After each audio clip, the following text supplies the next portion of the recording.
Setting employee pay is one of the most expensive decisions you'll make and one of the easiest to screw up. So today I'm going to show you how to do it the right way. I'm Abby Johnson, CEO of Matterhorn Business Development. I've worked with 6, 7, and 8-figure businesses, helping them stay profitable, grow their business, and a big factor in that is deciding on what to pay your employees. So first of all, I want to say when we're setting employee pay, I definitely want to look through the lens of what is fair, what is not going to be overpaying someone or underpaying them. I'm not in the business of underpaying people, but I have seen the mistake of business owners overpaying, and then you can't back down from that. Once you've given someone that certain amount, you can't backpedal on that. They're going to expect to keep that amount. So the first point I want you to look at is when you're making these decisions, it has to be based on real data and real facts. So it has to be based on your revenue and what you can afford. Yes, there's industry standard of this position in my area is making in this range, which if you're unsure about that, you can just Google HVAC tech, Tampa, Florida salary range or something like that. And then these different websites will show you kind of a range, but it's usually a pretty big range, like 60K to 180K. So you still have to decide where in that range you fall. So when you're looking at your revenue and what you can afford, you really have to think about this and factor it in, because I've actually had a couple clients where they were really trying to incentivize something, which we're going to talk about later in this video, but they gave away literally 10% of their revenue to this employee. So it wasn't even 10% of profit, it was 10% of revenue. Now, one of these employees was in a sales position, so that's kind of normal, but the person was getting this regardless of what he did. So if he signed up a client one time and that person kept coming back, even if he never spoke to them again, even if he wasn't the one to bring them back for more business, he was still getting that 10% revenue, and he was the only salesperson. So even though my client, the owner, was dealing a lot with his customers and signing them up and doing processes with them, the salesperson literally owned 10% revenue of the company, just right there. I had another client where same thing, they wanted to incentivize someone, and that was the sharing they did was 10% of the revenue. So look at your numbers and look at what you can actually afford, because you should not be giving away 10% of your revenue to an employee unless it has exact stipulations and agreements, not just a blanket, you always get 10%. So when you're looking at your numbers and what you can afford, what does that mean? So what we like to see is about 30% of revenue spent on payroll. That's the first place to start is, are you already spending that? If you look and you are already spending over 30% of your revenue on payroll, you should check out my video called Payroll Percentage Too High, and I help you troubleshoot that over there, so I'm not going to get into it. But if you're under 30%, then that kind of shows you have some wiggle room, and you might be right at 30%, and the point of this employee is to bring in more revenue. And just know that you're going to have a little uncomfortable period between them coming on board and you seeing kind of the return on investment of hiring them. So if an employee is costing you 30% of revenue, that means that they should be bringing in about 3x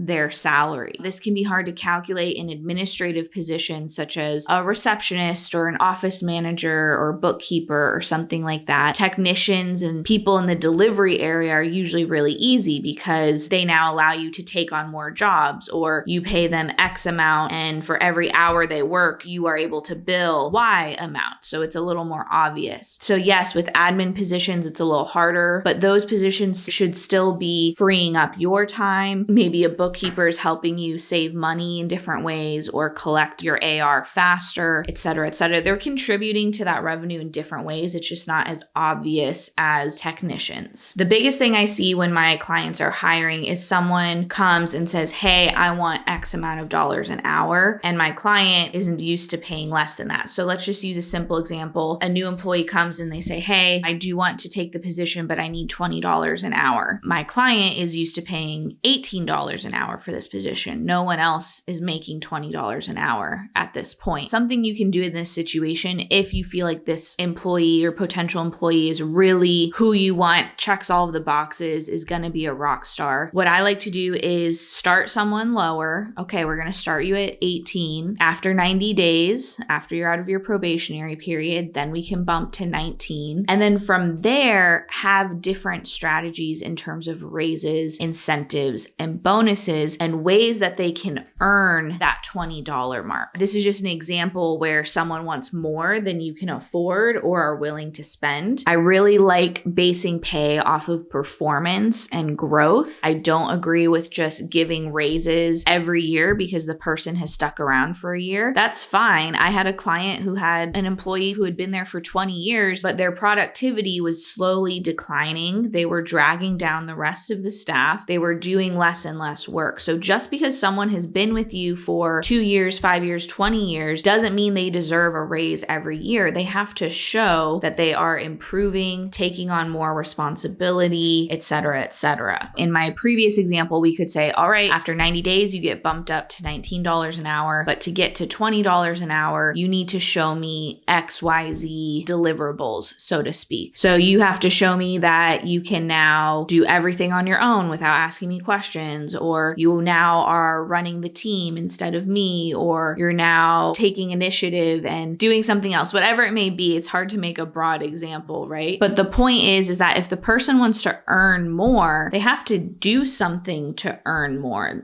They don't just get a raise for existing. The other part of this is also bonuses. I have a great video you can check out on bonus plans and how to calculate that. But my bonus plans are based on growth of the business and giving employees a slice of that growth. So it incentivizes them to actually take responsibility for their roles and however it contributes to the growth. But then it also gives them that reward for helping you grow. And it really diminishes any sort of resentment towards the owner of, oh, well, Joe shows up in his Porsche and blah, blah, blah, and he just went on vacation. And it's like, okay, but Joe also gave you $1,000 bonus this month. You know what I mean? That's how I like to structure things. If someone is trying to ask for more money than you think is fair or that you can afford to actually pay someone, is use this mixture of either them taking on more responsibility in their role or them having a bonus plan or bonus incentive of some sort. Don't be afraid to pay people well. I definitely encourage you to pay people well. Just it has to be tied to metrics and KPIs and clear outcomes. It can't just be willy-nilly pulling numbers and wants out of thin air. I hope that was helpful for you in making some decisions. I wanted to let you know that if you're new to Matterhorn Business Development, we help small business owners add at least $50K to their bottom line in 6 months. If you want to find out how we do this and how we can do this for you, click the link below to book a call. And if you found this video helpful, I definitely recommend checking out our bonus plan video next. I'll see you in the next video.